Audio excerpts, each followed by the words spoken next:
so that Anne can catch up with us. She's sorry she couldn't be here, but she's in Utah doing a family vacation. So Monty, thank you for the vast amounts of stuff you sent. And so I've read, I read as much of the user's manual as I could stand. And my kind of thinking for today's meeting is we appear to have a ton of tools, the forms, the frequency sort of descriptions. Let's verify that we think we're comfortable with the tools. And then I really want to focus on, so what does this process look like? Because that is the big gap in my mind, so that we can get to what we need to train or to deploy out to other people, or start that process of confirming that we're all on the same page with the process. Right. Okay. So Monty, do you want to cover what you sent out at all? Do you have anything that you wanted us to in particular pay attention to?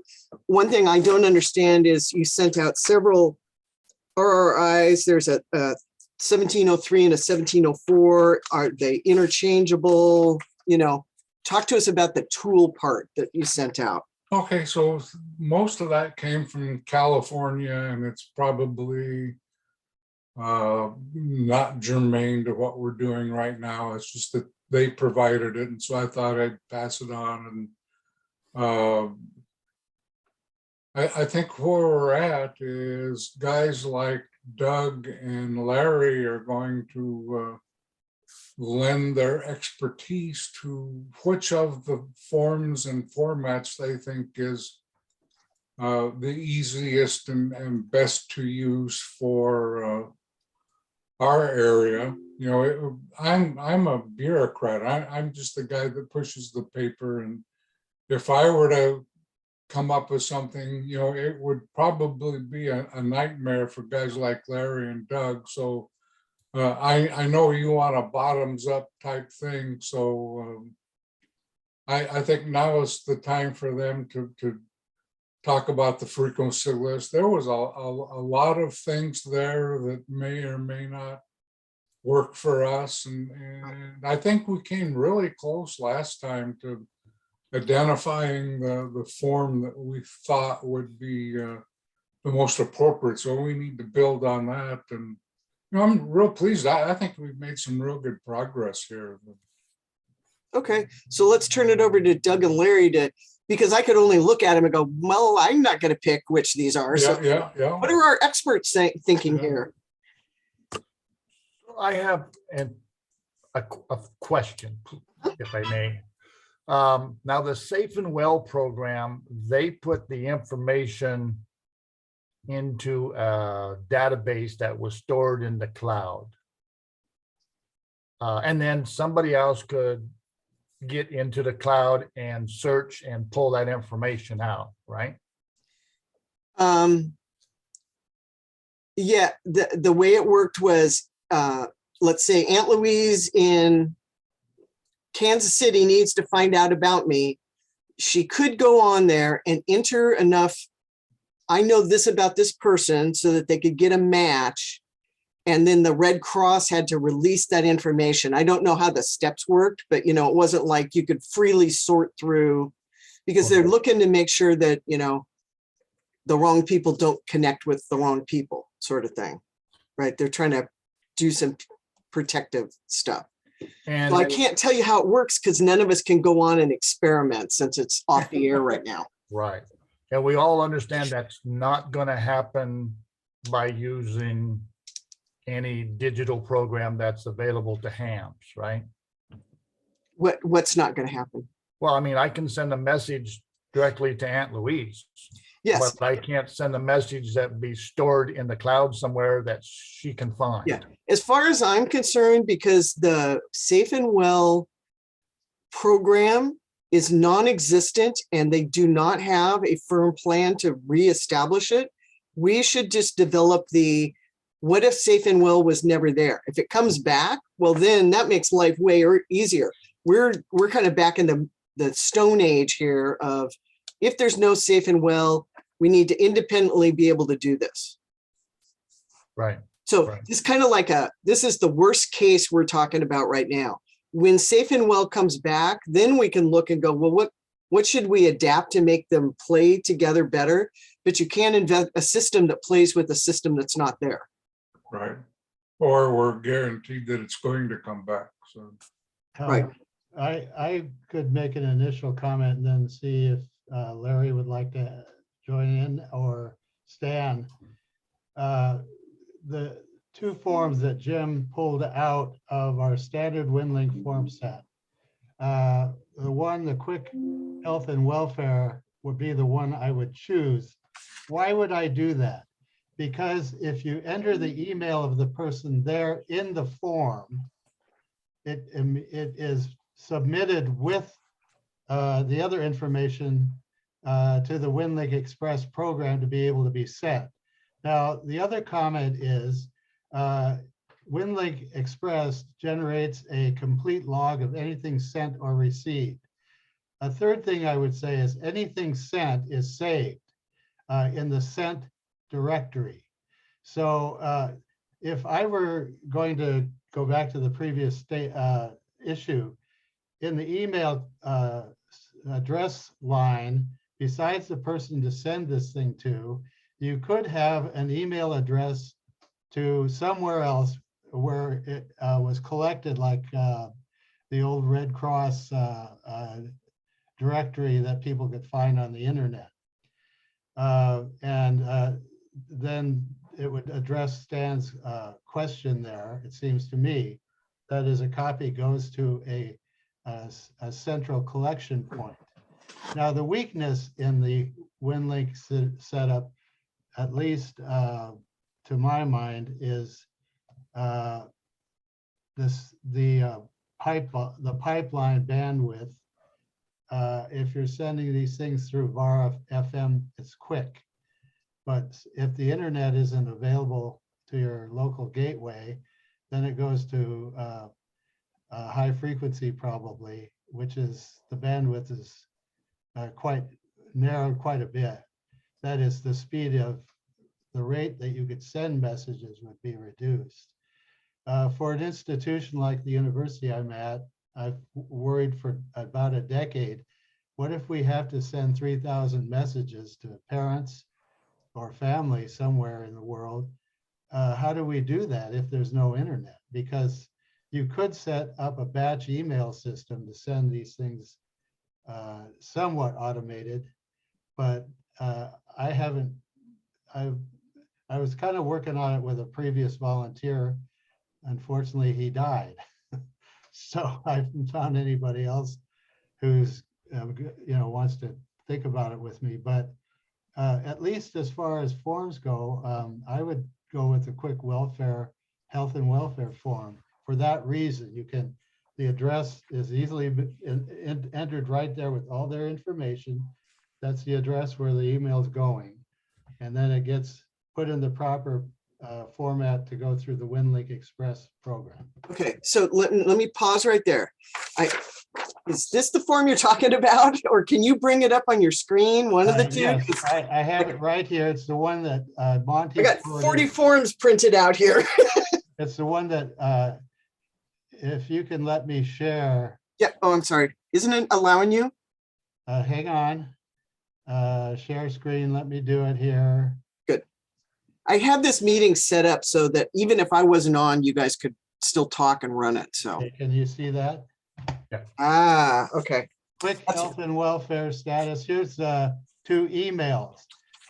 As far as our ICS 213s don't have this.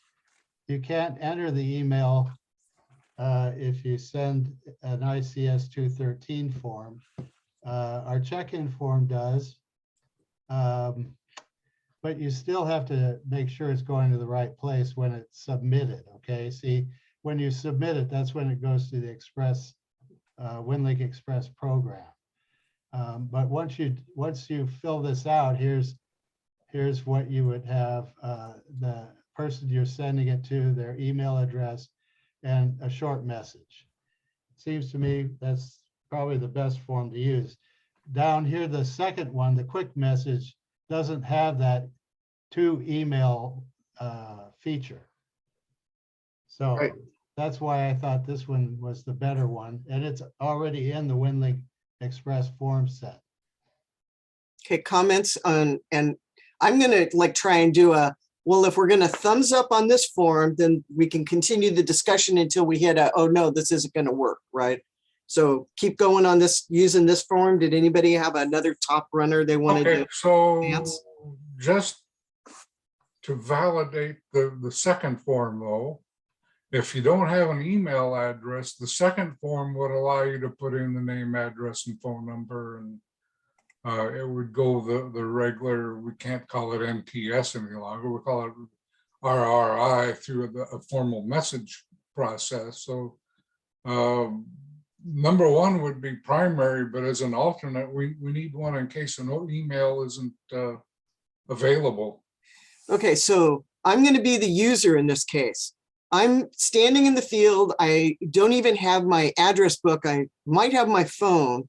I am not gonna have Aunt Louise's postal address. Right? So as a user, I might have, I'm probably gonna have their email address. I mean, that is the way America is built these days. But I'm very less like, and I'll probably have their phone number, but I'm not gonna have their mailing address. Okay, I mean, and so it's, you know, like, those are the choices, kind of like, Right. so that validates Glenn's recommendation. So I will go with him. Excuse me, Doug. So I think Doug is right on. Well, to meet the other, you might go to RRI's standard NTS form, where you do have the address and phone number of the person receiving. It can also be sent through WinLink, because it's included in the standard form set. and I ask if I was a, So we're not interrupting, no, unless he wants to listen. if I was a freaked out person and I didn't have their email, but I had their phone number, what would cause a hiccup if all they entered in the email was a phone number instead? Because then you could SMS the person instead of emailing them. That's Well, right. how would the ham system know where to route that? Do you need to know at least the city and state to where to get it to? I mean, so, Well, no, not an SMS. It doesn't matter where in the world you are. So the well, WinLink program, Oh, I see. you can send it right to that telephone number.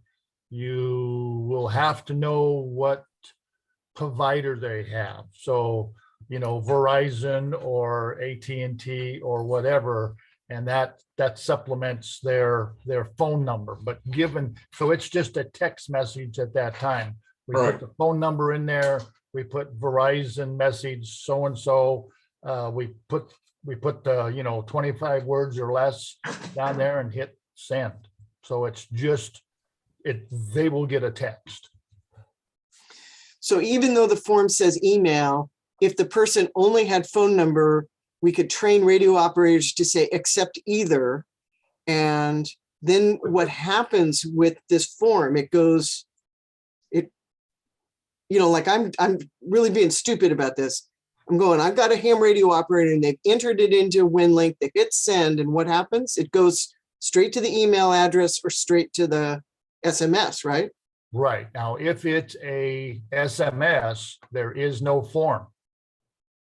It'll just, It's just your blank page on WinLink, which is just a notepad. So they just get the text. Got it?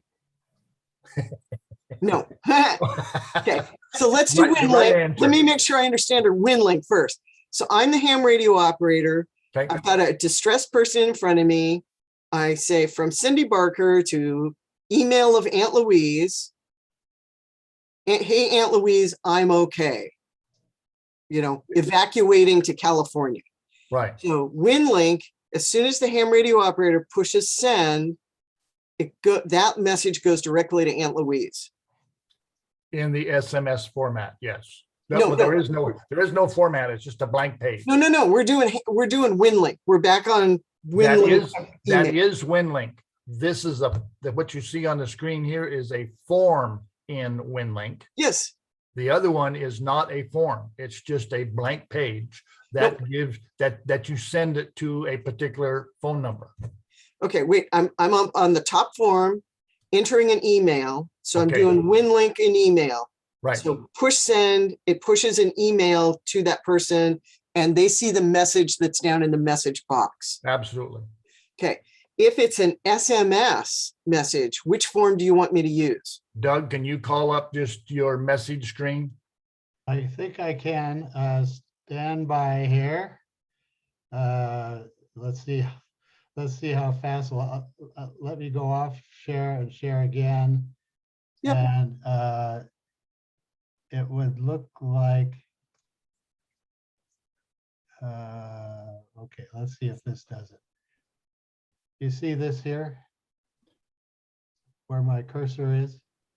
So what you'll get is Right all here. the data you see there, Cindy, is not there. So in the to box, you'll put Aunt Louise's phone number. So, yeah, up here. So this is mine. Yep. So you put Aunt Louise's phone number and whatever provider she has thing down there. And then you just in the big message area, you put your SMS message. Yeah, you can, it can have a, I think it would have a subject and you could still CC it to an email. Yep. So yeah, there it says Verizon at blah, blah, blah, blah, and you can actually do it that way. So there is no, that's just a blank. What do you want to call that, Larry? It's a template. It's Yeah, a, okay, it's just a blank template. for So- purposes, let's call that the SMS template.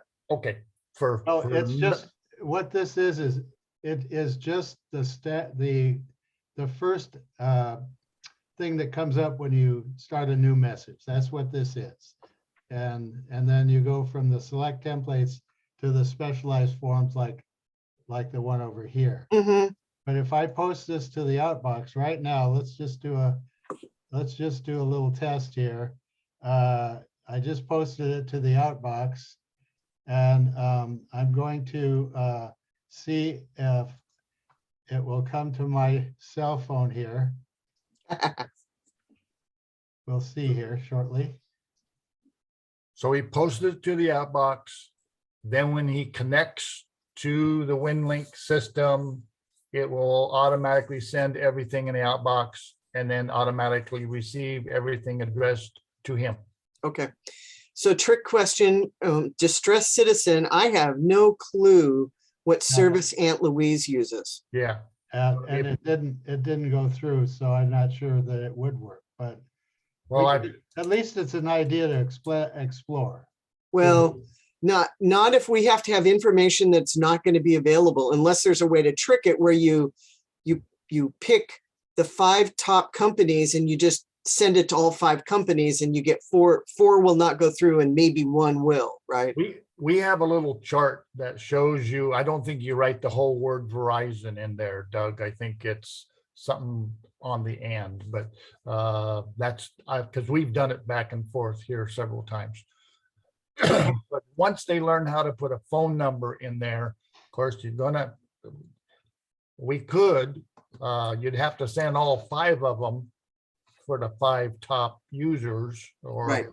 but which would slow the system down immensely. So, and So of the course, So the SMS one, we still maybe don't have a robust system, but we do, it seems like, for the email. yes. Okay. Or, yeah, that system will still work email or address. But if you're distressed, you're gonna have to have a cup of coffee and pull your wits around you before. So the email, when you said it'll work for address, go back and put that back up on the screen and make me understand that. Okay, Yeah, no, these walkthroughs, we're going to do this in a tabletop, so we might as well make sure we get the process so we can test it in the tabletop. Are we talking about putting this back up? Or Right. So you said we could put an address in here. Oh, I didn't mean that, this form. I meant the standard NTS form. Okay, And that, or Radio Relay International form is in the standard WinLink form base. There's a lot of different kinds of forms in the form library of WinLink Express. yeah, well, again, This one here and this one here, these are both out of the standard form Yep. Base. And there's with the standard RRI or NTS form, that does come with preamble address, which includes phone number. so, Then the body of the message, then the signature. all right, here, so let me make sure, this is just my reality here. I float around a lot of ham radio operators, and they're in all stages of intelligence. Some of them are up at PhD level like you guys, and the ACS people are like this. They know these libraries, they're supposed to have all this downloaded. It never is downloaded in the disaster drills. Somebody's always screwed up. So I am down at novice level, which is who I'm going to get in the neighborhoods.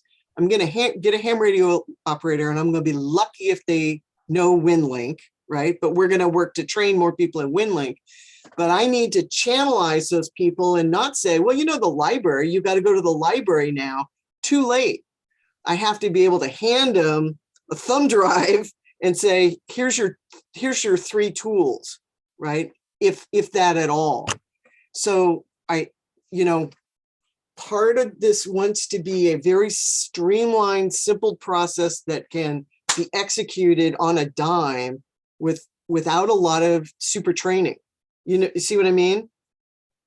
I know you guys hate to hear that, because we should train more people to be somewhere between novice and PhD, but it won't work if all the ham radio operators show up and say, yeah, I know I was supposed to do this, but I'm here to help now. And I'm going to go, I can't help you. It's too complicated. I can't figure it out. Or we have the emergent volunteer, or. That's who I'm talking about. Spontaneous volunteer that Yeah. has never seen it before. So no, I agree. Yeah. My ham radio club here locally is maybe a third of them are interested in MCOM. All the rest of them are interested in either social or contesting. So I'm very lucky to get their attention for short periods of time to say, spool up on this emergency prep stuff. And when you come to the hub as an emergent volunteer, I'll have a tip sheet, but you'll have had to load the download, had to have the WinLink thing downloaded before you show up, because you can't download it with no internet. Cindy, are you familiar with the RRI form? Yeah, you guys have sent it to me. And if that's why I'm saying, you guys tell me what the right things to do are. Right now we're talking digital. We still have to go over and go, and I'm stuck with voice. So what form am I using on voice, right? The RRI form. Yeah. Here it is, right here. Yep. This is the one that's in the form base of Yep. WinLink Express. Yeah. So my menu for people is going to be, if you have WinLink forms, here's what you use for email. Here's what you use for SMS. Here's what you use if they only can remember their physical address. If we don't have WinLink connections and you've got to do it by voice, this is the form you do. So I've got 4 options right now to get a message out, if I'm hearing this correctly. 2. Well, I believe what Monty's saying is, if they can only do voice, they're giving this information on this form to the control operator. Yep. Yep. Yep. And they got the form in front of them. It may take 5, may take 15 minutes to produce a good form, but by the end of that, you hit submit at the end and it's in their outbox. Yeah. I mean, that to me, that's the worst case. I mean, worst case is I'm at a hub, there has been no radio operator show up except one guy who has a license and can get on the air. And I park him with this until someone better shows up and we upgrade to the better levels, right? Or I collapse hubs. I go, nope, I'm not taking in messages here. We know there's a WinLink station a quarter of a mile away. Everybody go down there. Well, You give know- it to- Just give it to Barry Palmore. He'll know what to do with it. Barry would kill me if I told him he was going to get to do all these by voice. I already told him. Yeah. It takes a while to voice one of these.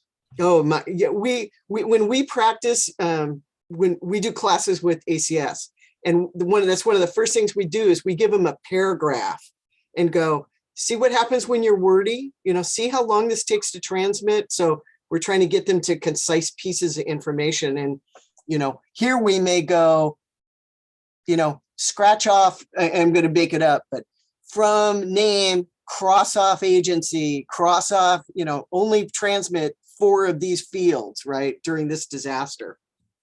Yeah. So, Not gonna happen. pardon? A computer doesn't understand scratch off. Well, you can put a dot or you can, null, NA. NA, right? Yeah, collect this information only, transmit, because you're going to have different people collecting the information in this scenario where it's voice. We're going to have 5 tables of people collecting this information on the forums to hand to people probably. And then somebody's typing this in because we won't have enough radio operators to, collect and transmit. It'll definitely be 2 streams, collecting and transmitting. On the WinLink, yes, we might be going radio operators, you're typing as fast as you can and sending as fast as you can, because that's much more streamlined than the voice protocols. So this is the process stuff we have to get to later, right? What will make this the most efficient things once we agree on the forms that we're going to use? So far I've got the quick WinLink message form for email, the blank message form for the SMS templates, and we have to work out some kinks on that, the standard NTS form for mailing addresses, and the RRI radiogram 213 for voice. Right? Mhm.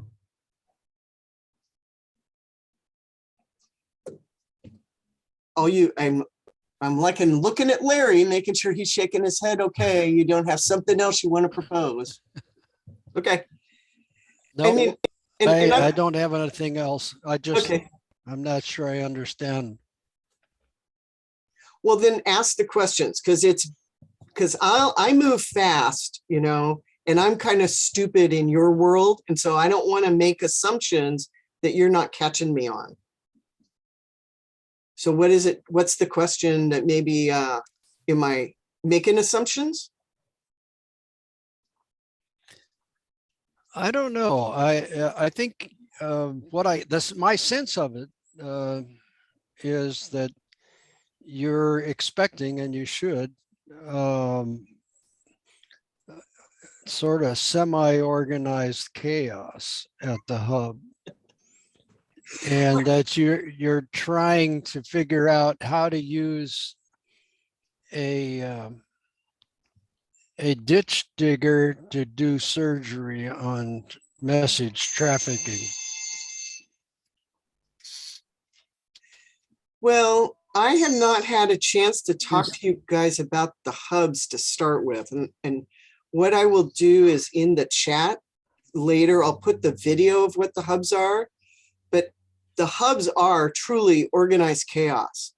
There is, in Seattle, we got told by, everybody from Office of Emergency down to police departments that in a disaster, the city of Seattle is going to be overwhelmed, 800,000 people to, 200 firefighters, and community leaders are going to be essential to the response. So the hubs are places that have been set up by community members as places to come and help each other.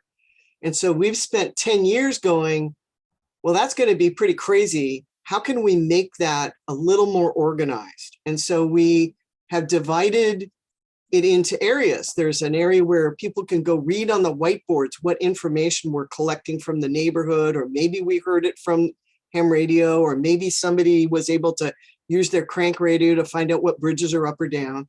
So there's an information area. There's a volunteer area, because we don't have CERT teams in Seattle. Who needs to help go shovel out something? Who needs to go put tarps on windows? You know, who needs to go round up the pets that are running down the street? You know, volunteer stuff. And then we have a needs and resources. You know, I'm out of water. Does anybody know where I can go get water? My medication is defrosting. Where is there a generator running a medical refrigerator? So we have these areas set up to try and accomplish those tasks. The radio station that we currently have that is only organized to the point of we get radio traffic from the city. And when the city asks for radio traffic to come back, we'll send them situation awareness as directed. But otherwise, we're using radio hub to hub to move cots from one hub to another, or tell someone that the drugstore in this neighborhood 5 miles away has finally opened, but it's the only drugstore we know that's open. So there's some GRMS. We have a GRMS network doing that radio traffic, but and information going from here that goes over to those information boards. So now that we got that all sort of worked out, that's why we're working on this project, which is now we know people are gonna need to reunite with their families within Seattle, but they also want to get this safe and well messaging out. How do we do that? So it's organized chaos over there, and we're trying to make it so that the citizens have this messaging path now. So Larry, you know, we worry about it being too structured and too dependent on highly trained volunteers, because you're going to have to work with whoever shows up. You know, ACS has consumed all the talented radio operators. We're going to get the leftovers, kind of, you know, the ones who aren't trained in MCOM. So the analogy of ditch And digger where, to surgery, where are you going to get them? which ones, the ACS ones or the emergent ones? The ones you're going to get. Well, so ACS, to be a part of ACS, you know, you have to be background checked, you have to be trained, you know, like they're like all ACs, RACs groups, right? Those No. contests, but those contesting gotta- guys are going to be the ones who say, I didn't care about MCOM, but now I do today. What can I do to help? So they're not likely to be from the hub neighborhood, or somehow they're going to get to you. All of us have done the QST, or no, what is it? QRZ, you know, search for what ham radios operators are around you. And like the West Seattle Club has said, they've sent a mailer saying, you may not be interested in MCOM as part of what you do as a ham radio operator, but know where your nearest hub is so that you can show up and help them. And frankly, I'll walk the neighborhood looking for ham radio antennas and knocking on doors. You certainly have a hard place to come from. You're going to get, and we've done it here. We get a major power outage in our area or snowstorm or what it happens to be. We'll start a net, have a conversation with a couple of locals, and then pretty soon you get non-locals coming up and say, I put my radio on scan and you're the only voice. What's going on? What's happening? You know, they don't have any training. So it's difficult to tell them to, well, give me this in this format, because they don't understand formats. So a 5-minute turnaround could lead into 20 minutes just to get the right information from the person. Yeah. And that's what you're dealing with. You're dealing with the person that may have a license or may not, but Yep. still want to help, Yep. you know? And so one of the things in our Hub Captain book is what to do with an emergent radio operator. And we wrote that for the guy who shows up and who actually has been on the air, because we'll get people who said, I got my radio last year and I got my license, but I have never been on the air. But if they've got any kind of level of competency, we've got a 2-page, this is what's going to happen in this disaster. You know, these are the frequencies to check for. This is how to behave in a net. When the Hub Captain gives you an ICS 213, because we use ICS 213 messages, we expect you to read it so that the ACS team can get it into the city. So we've got this, you know, how to onboard emergent volunteers. So we're going to end up producing the same thing in the Safe and Well section. Here's your 5-minute training and go to work.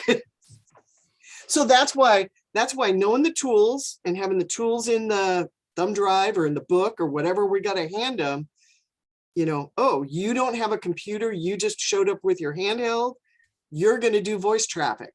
Oh, you're one of those more moderate trained people, you know, WinLink. Here's the information to get into the tunnel or whatever we're going to have to connect them to.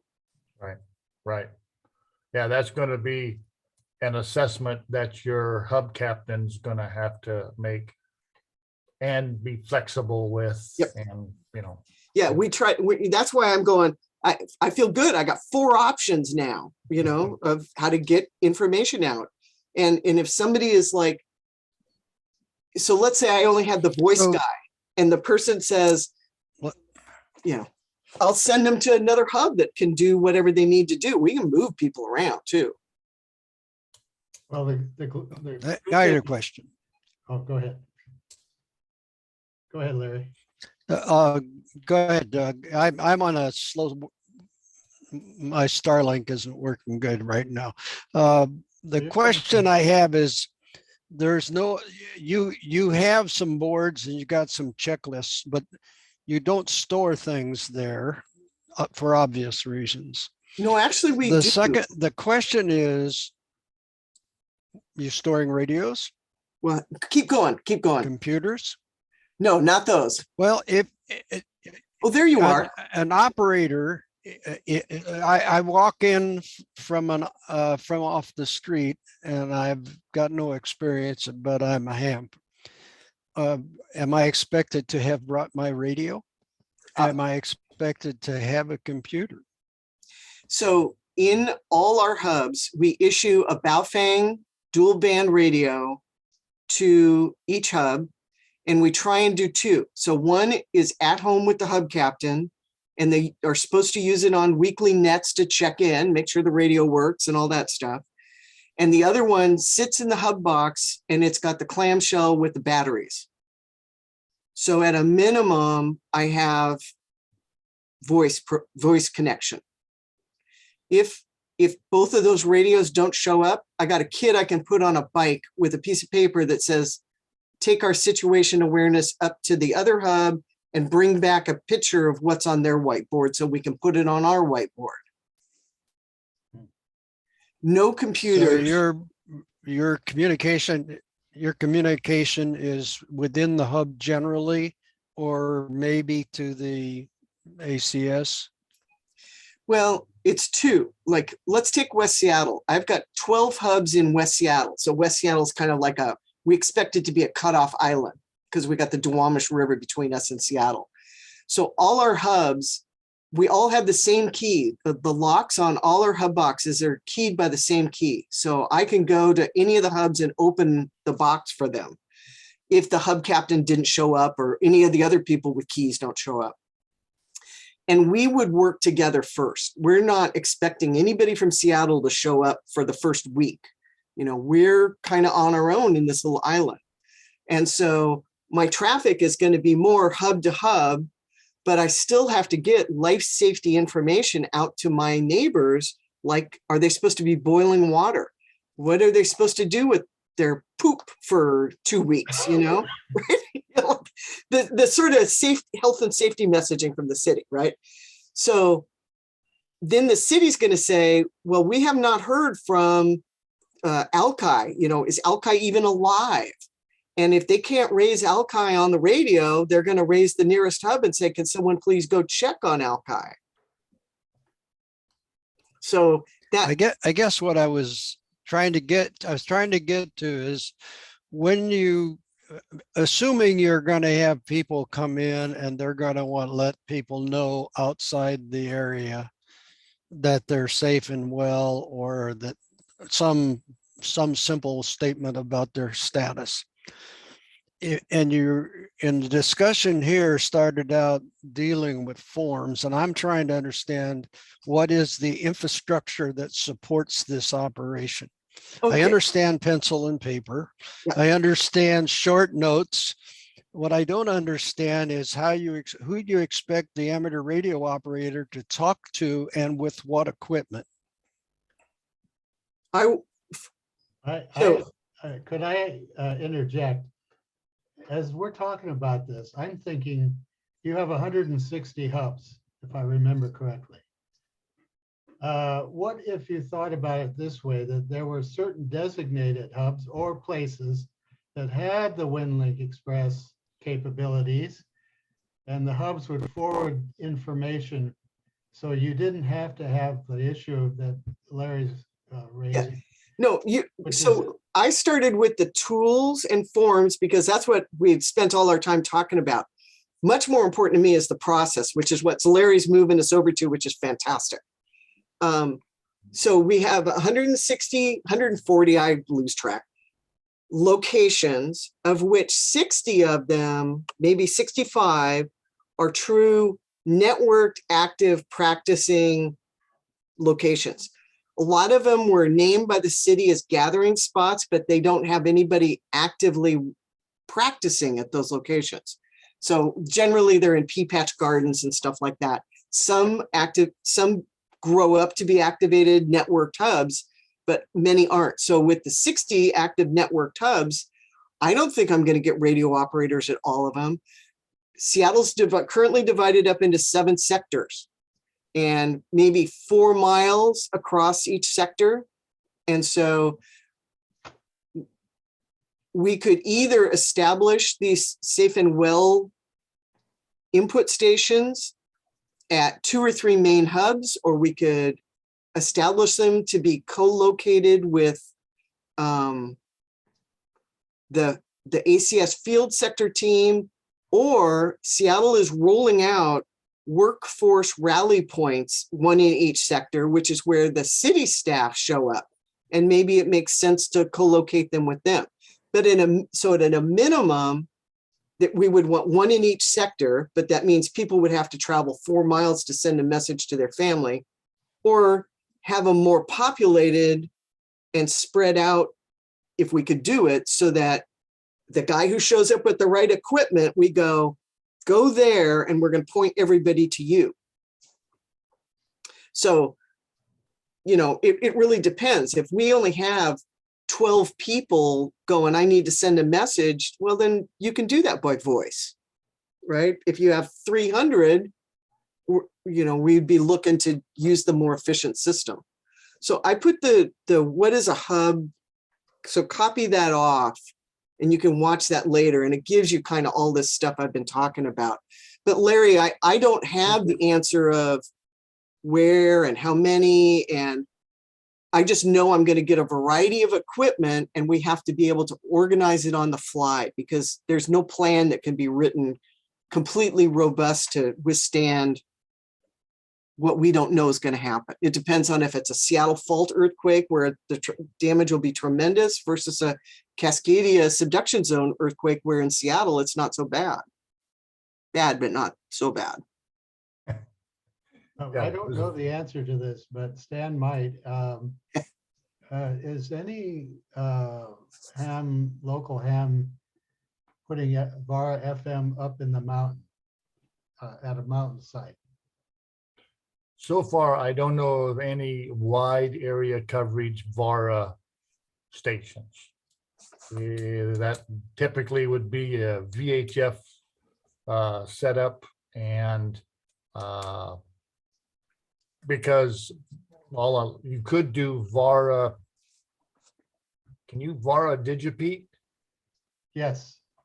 Well, if you can VARA Digipede, then all you got to do is put one at the mountaintop, no internet connection at that point.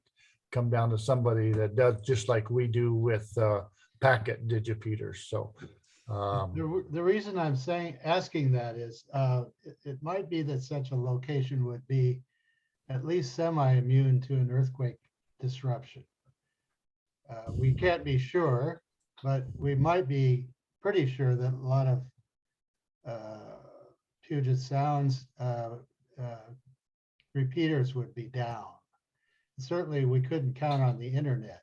Yeah, and you guys also have to work, and this is where at some point we need to bring Dave Wilma in, who is the ACS liaison to, I forget the name of the MCOM group for the region, right? So he can answer those specific things because, you know, they have backup plans for which repeaters they're going to switch to based on what's up and what's down, right? So that's where that integrated, you know, here's the starting place, safe and well messaging's over here, but oops, all this stuff's down. Who's going to really get priority use for that repeater? right. Not safe and well, I can almost assure you. Right. And that is, you know, Life and limb and then system maintenance are going to be the priorities. and so that's what hubs are going to have to manage, you know, the expectations of people. I am sorry, there's only one repeater working for the entire city at midnight when, you know, maybe the traffic slows down between the first responders on day 7. We will try and pump these out, but we can collect them and send them in, you know, as capacity grows. Right.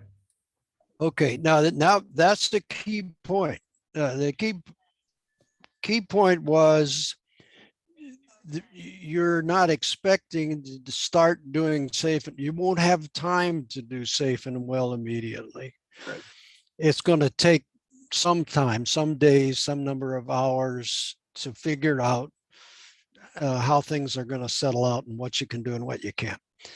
So it's going to be 2 or 3 days. And meanwhile, people are going to be asking, you're going to have a system. If you have the people, you can start collecting data, which you should do immediately. I think if you should, to the best of your ability, determine who you have there and who are in your hub area. But my concern was the practical infrastructure that says, if I don't even know where the ham is going to come from, how can I be assured that he's going to have the equipment, the power, even sans the knowledge to operate, to send those messages? Yep.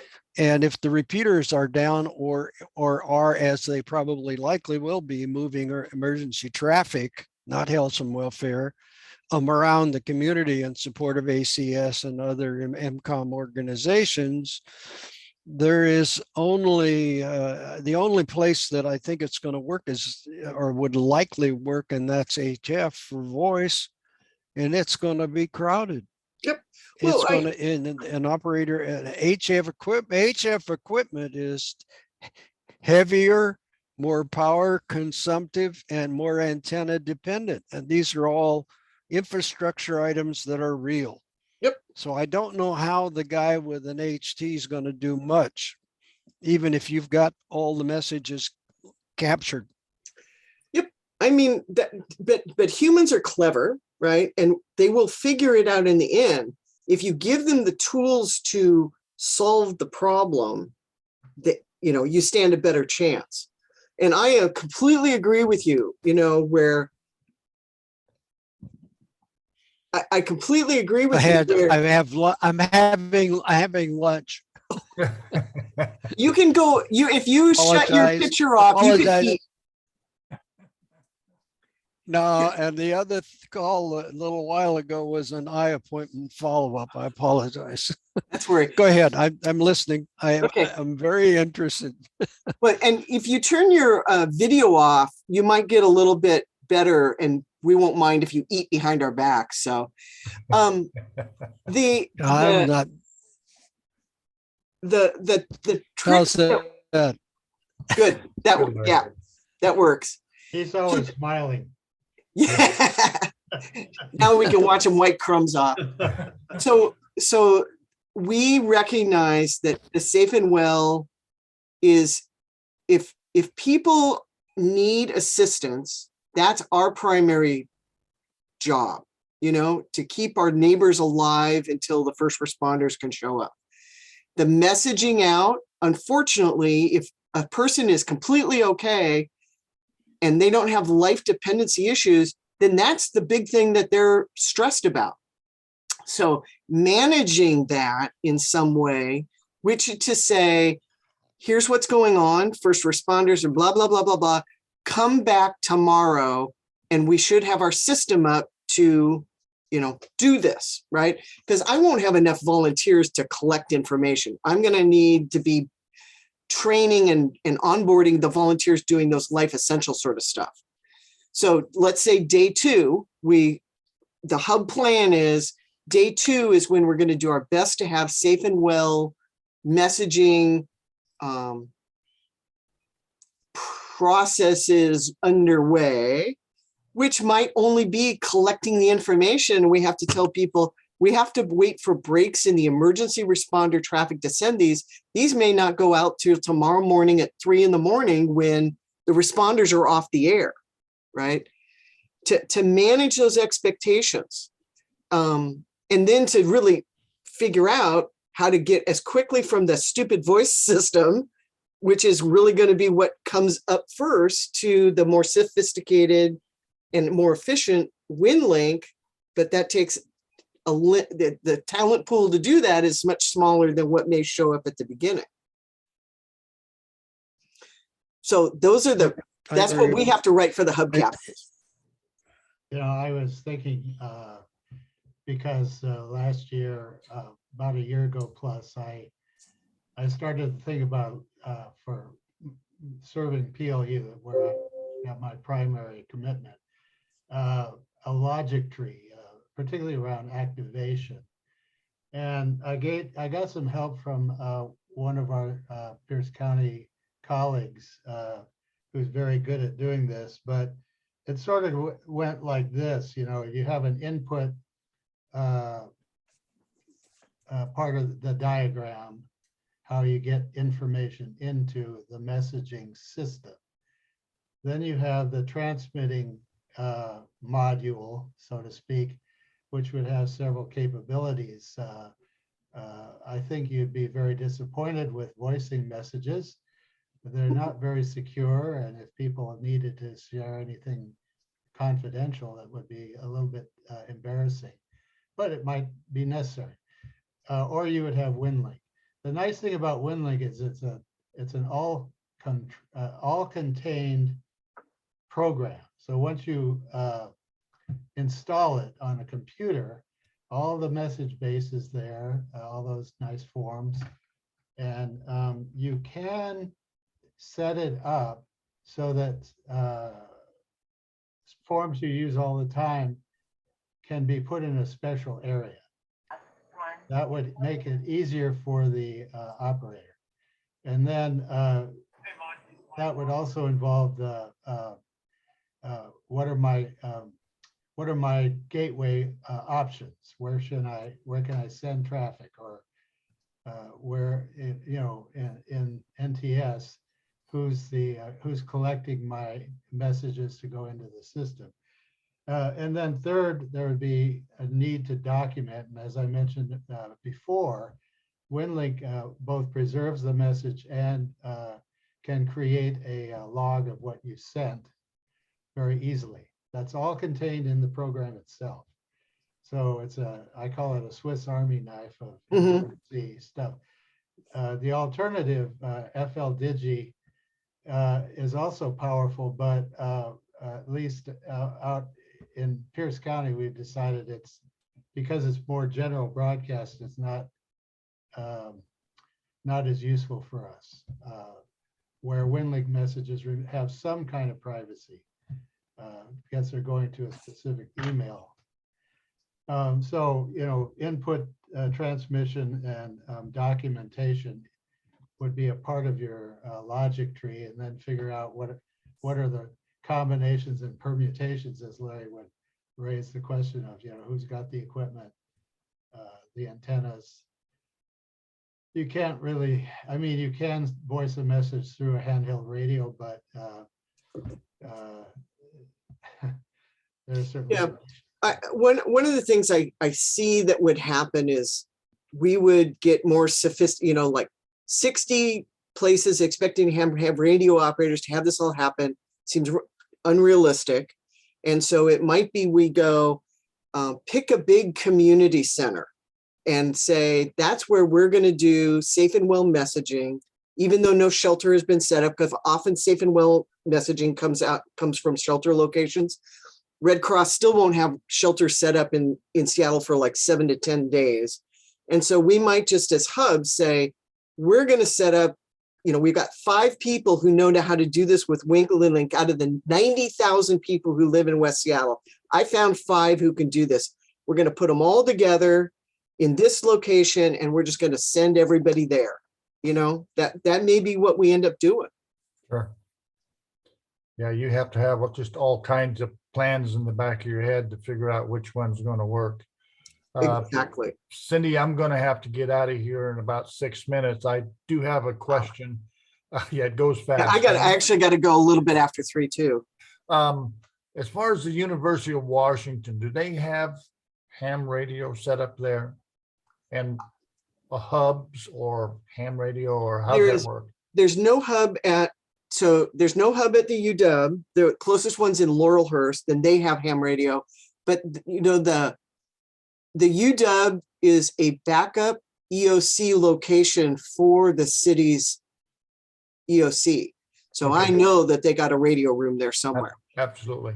The EOC's radio room backup is at North Seattle College, which is on the north side of, so ACS has got it. So if the Bridge Canal goes down, downtown EOC or North Seattle EOC, radio room can be operated. So on either side of our big dividing ship canal, we've got an EOC radio broadcast capability. We need to bring Dave Wilma I'll brief him. They've got an exercise coming up on June 11th.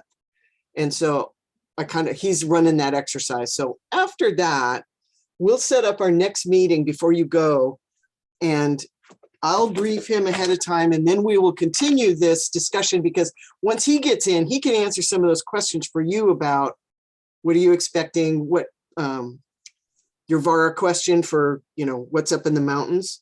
Right. So if we look out and do it for after June 11th, oh, shoot, then Cascadia Rising. Ugh. What about June? Nope, that's dang. How involved are you going to be in Cascadia Rising? I'm not, but he might be. So, well, let's go. I'm in the mood. How about June 2nd? That's way early. So, he hasn't gotten into the, oh crap, we're a week away from the exercise. So June 2nd, which is a Thursday, at morning or afternoon, guys? Don't matter. This is a good time for me. 2 Okay. o'clock is fine. 3 o'clock. Oh, 3 or 2? 2 or 3. Two. And I'll send out the meeting notice. And Very good. And I'll brief Dave. Excellent. Great discussion, guys. This has gotten me like 70% of the way to thinking about how we would operationalize this, multi-operationalize it for the hub captains, and then bringing ACS in so that they're like at the table too. Very good. Thank you guys very much. And I'll share this with Ann, and so she'll be caught up for the next one too. See you in a month. All right. See you, fellas. All right. Next, everyone.